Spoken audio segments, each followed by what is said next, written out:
The day we buried my father was unseasonably cold for October.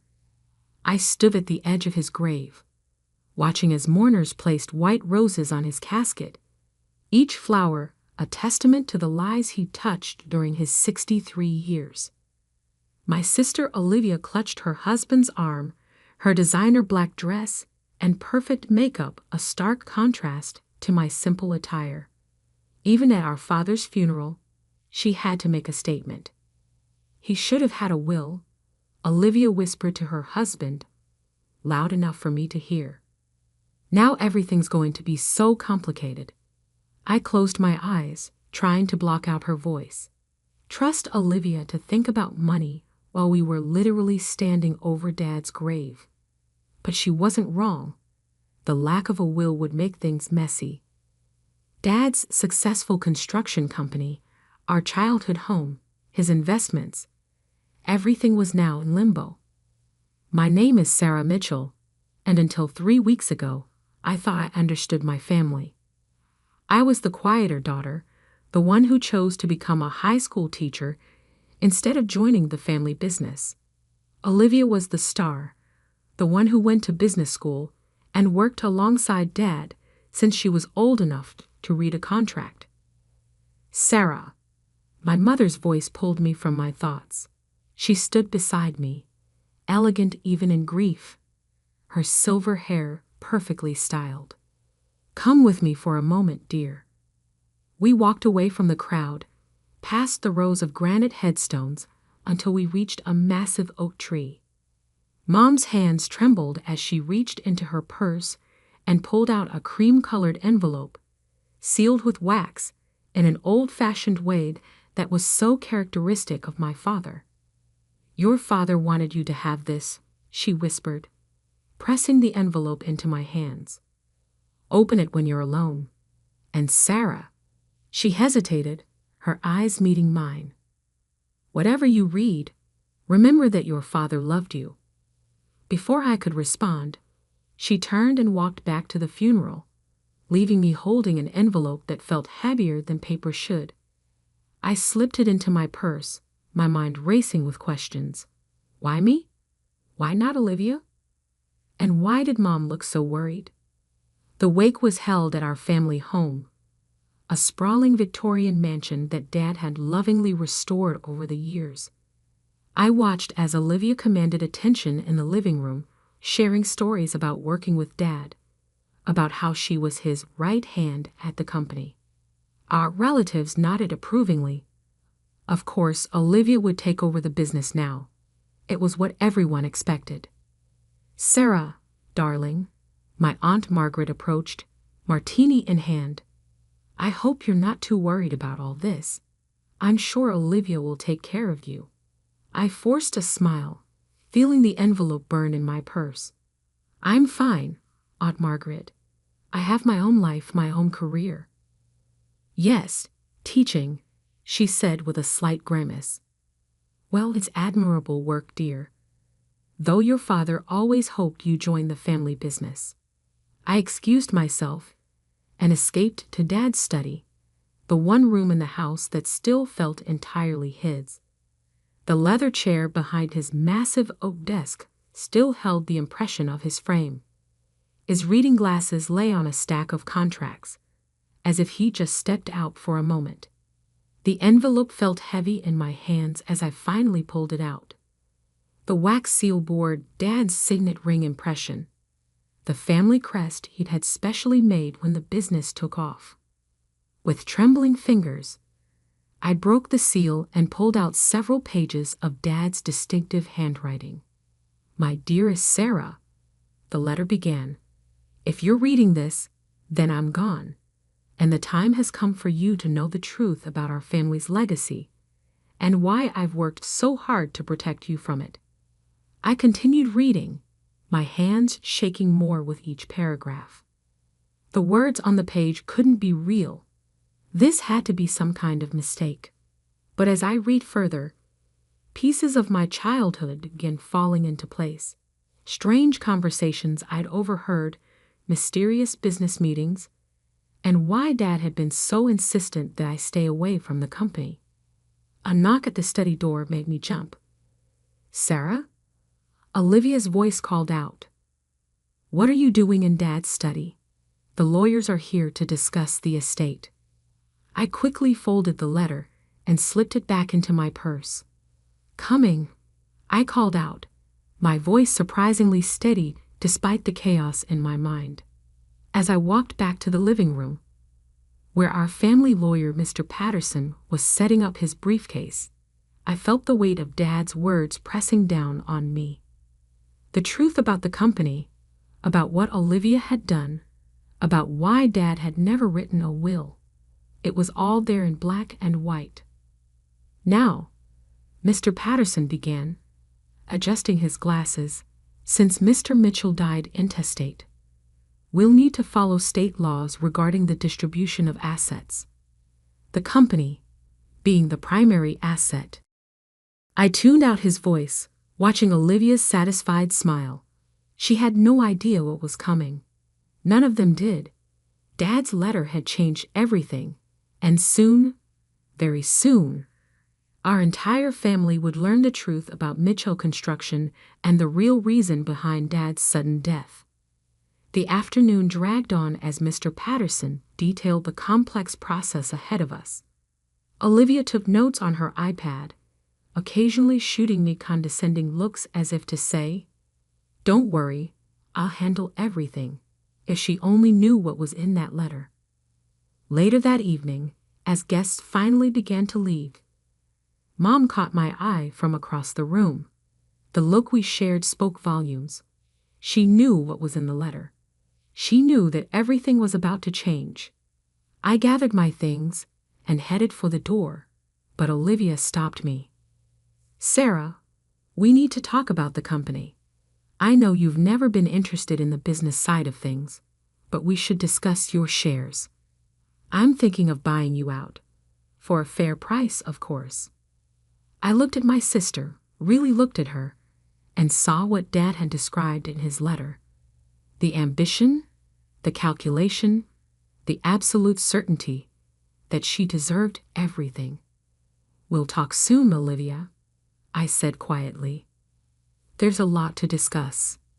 As I drove home that night, Dad's letter safely tucked in my purse, I couldn't stop thinking about his final words.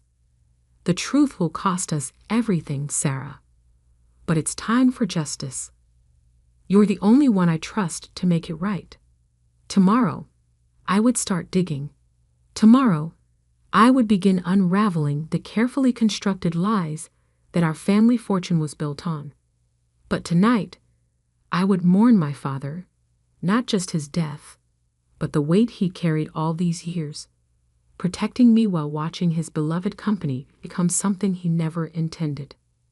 The truth would indeed tear our family apart, but as Dad wrote, sometimes destruction is necessary for redemption.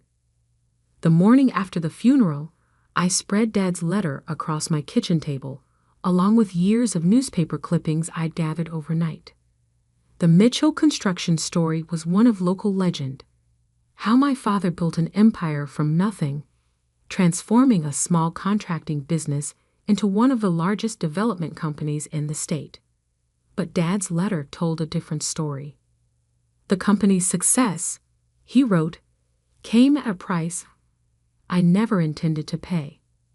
When the accident happened at the Riverside project in 2018, I thought it was just that, an accident. But what I discovered in Olivia's files changed everything. I pulled up the news articles about the Riverside project on my laptop. 3 workers had died when a support beam collapsed during construction of a luxury apartment complex. The official investigation ruled it an equipment failure.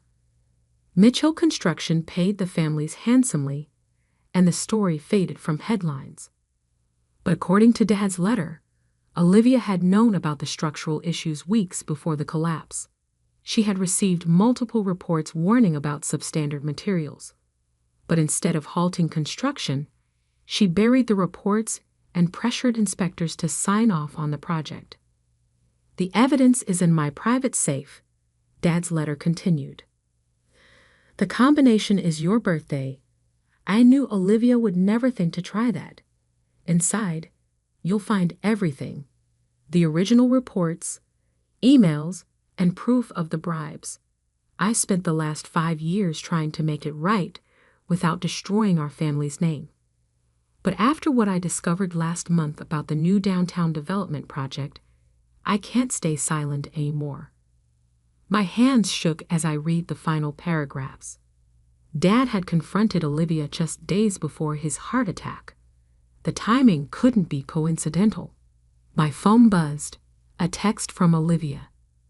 Meeting with lawyers at 2 p.m. Don't be late like always. I stared at her message, remembering all the times she belittled me, dismissed me as the family failure, the sister who chose teaching over real success.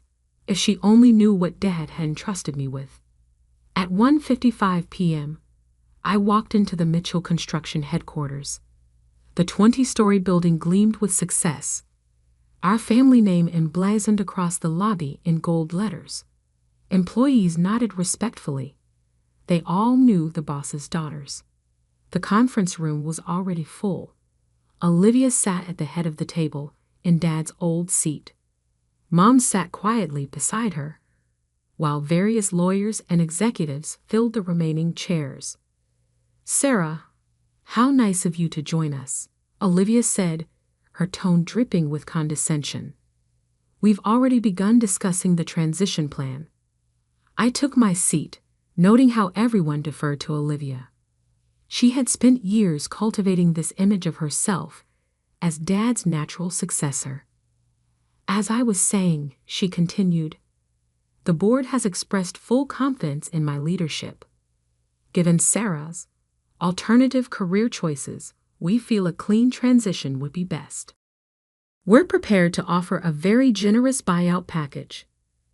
The family lawyer, Mr. Patterson, slid a document across the table.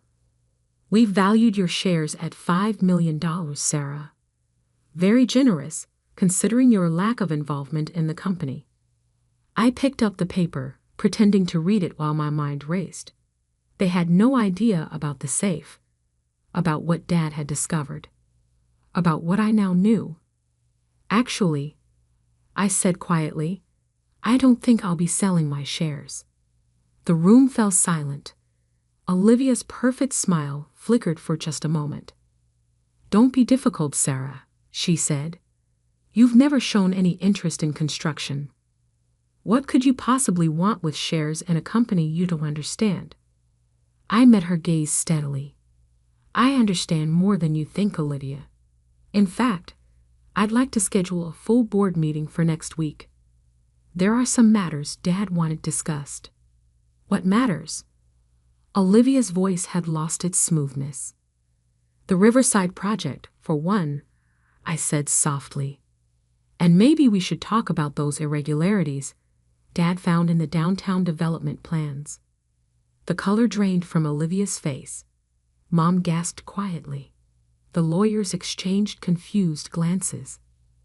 "I don't know what you're talking about," Olivia said, but her hands were shaking as she shuffled her papers.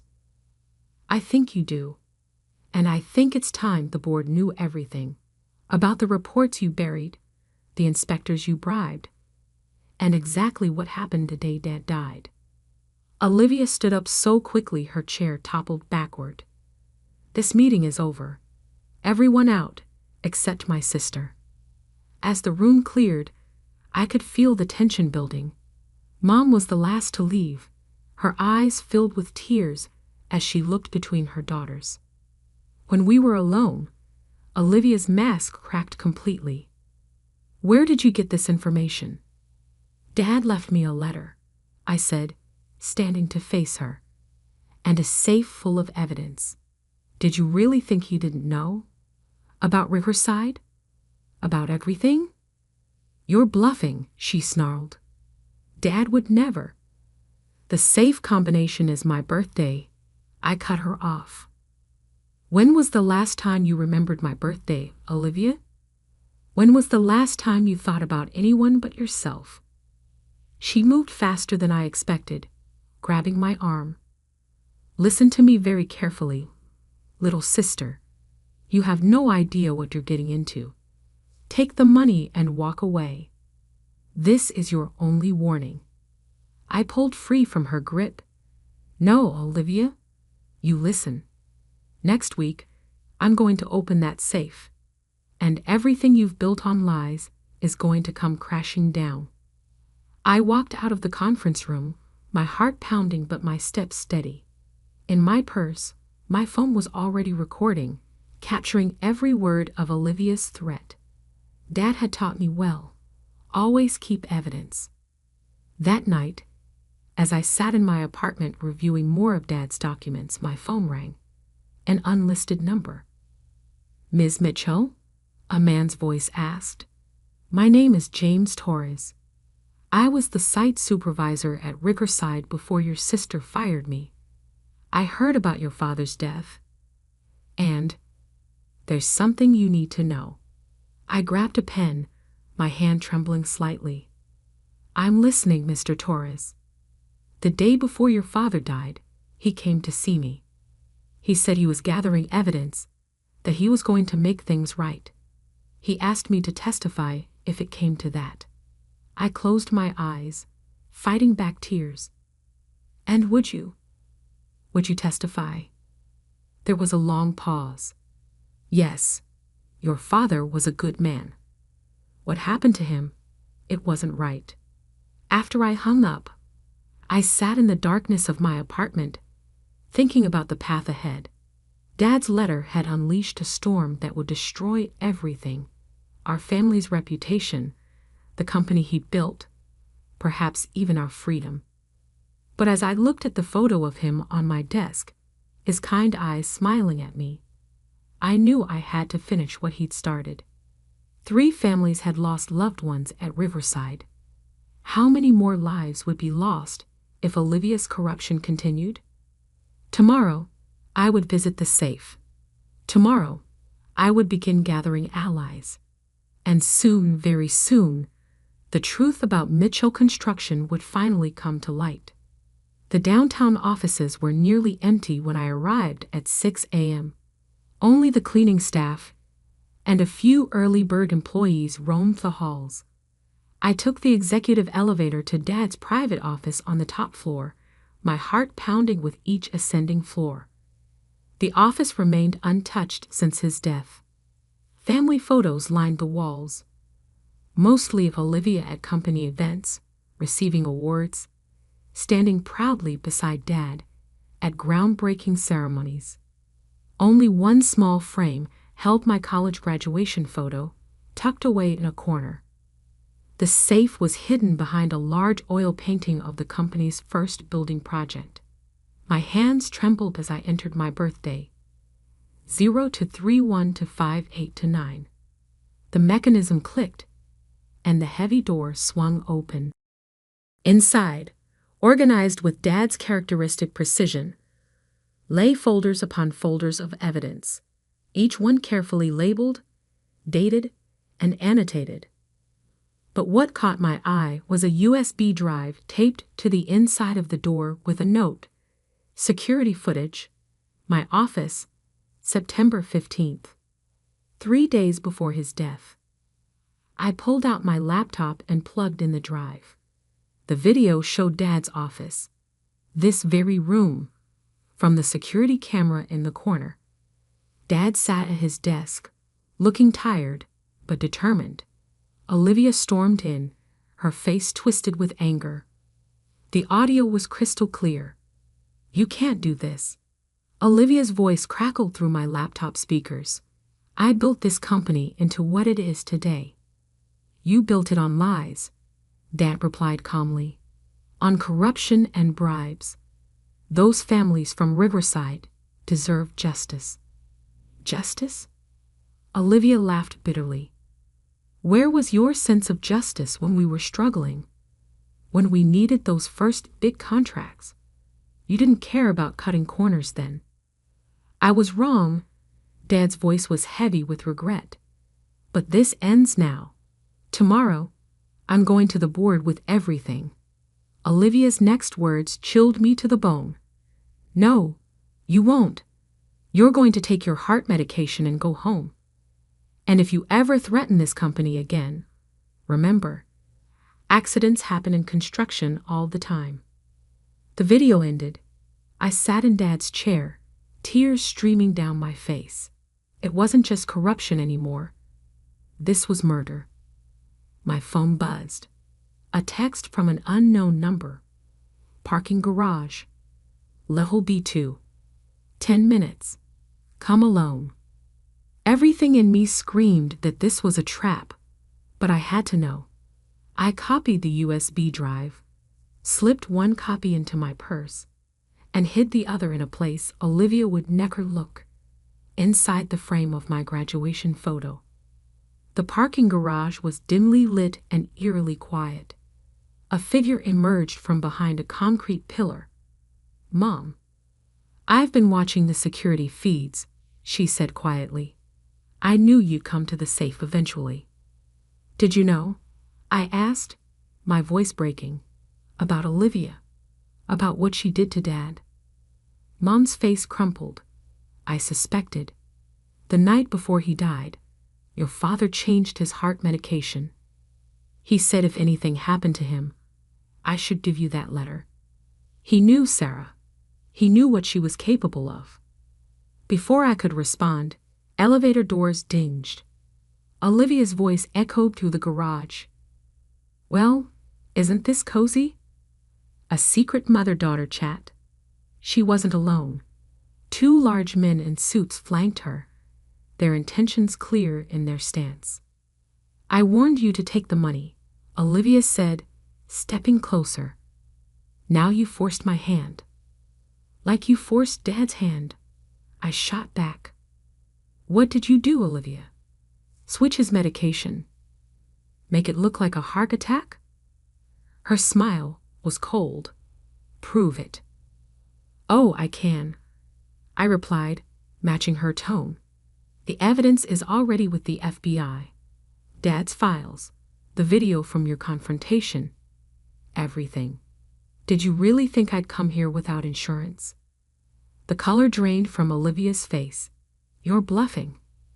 "Am I? Check your phone." On cue, her phone buzzed. Mine too. Breaking news alerts flashed across our screens. MTCGEL construction under federal investigation. FBI raise ARTES. "You didn't," Olivia whispered. "I did. An hour ago, I met with federal agents. They're upstairs right now, seizing every computer, every file. It's over, Olivia." The sound of sirens filled the garage. Olivia's hired muscle melted away into the shadows.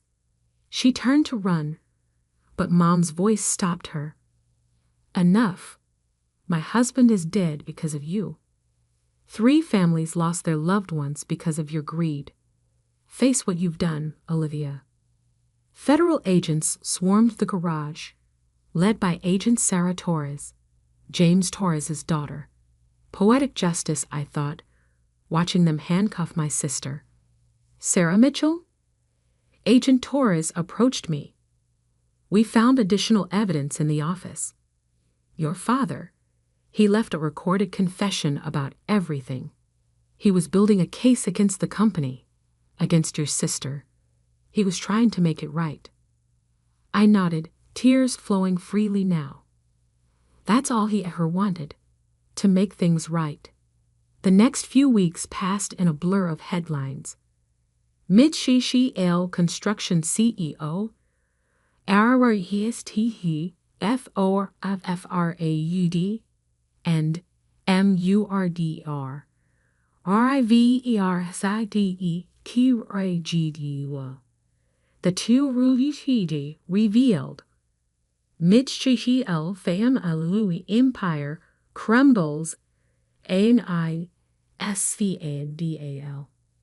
The company was dissolved, its assets seized.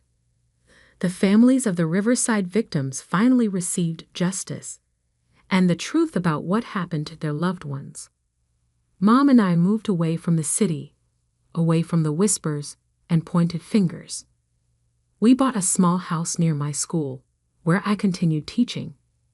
Sometimes, healing comes in the simplest forms. A year later, I visited Dad's grave alone. The family name had been tarnished, our fortune lost, but something more valuable had been saved: the truth. I placed a single rose on his headstone and whispered, "I did it, Dad. I made it right." As I walked away, I thought about that letter that had started everything. Dad knew that giving me that letter would destroy the company he built, tear apart our family, and expose decades of secrets. But he also knew that sometimes the cost of truth is worth paying. The Mitchell name no longer stood for power and success. Instead, it became a cautionary tale about greed, corruption, and the price of silence. But for me, it was simply the end of one chapter and the beginning of another. In my classroom, I teach my students about integrity, about standing up for what's right even when it costs you everything. I tell them that true legacy isn't measured in dollars or buildings, but in the choices we make and the truths we're willing to face. Olivia sits in prison now, serving a life sentence for Dad's murder and the Riverside deaths. Mom visits her sometimes. I don't. Some betrayals can never be forgiven. The last time I saw her, during the trial, she asked me why. Why Dad had trusted me with everything instead of her. Because, I told her, he knew I would choose justice over power. Something you never understood. Now, years later, when people ask about the Mitchell construction scandal, I tell them the real story. Not about the money or the corruption, but about a father's final act of courage, entrusting his quiet daughter with the truth that would both destroy and redeem his legacy. Sometimes the most devastating secrets come in simple cream-colored envelopes, sealed with wax and love. And sometimes the strength to face those secrets comes from the most unexpected places, like a teacher who chose truth over fortune, justice over power, and peace over empire.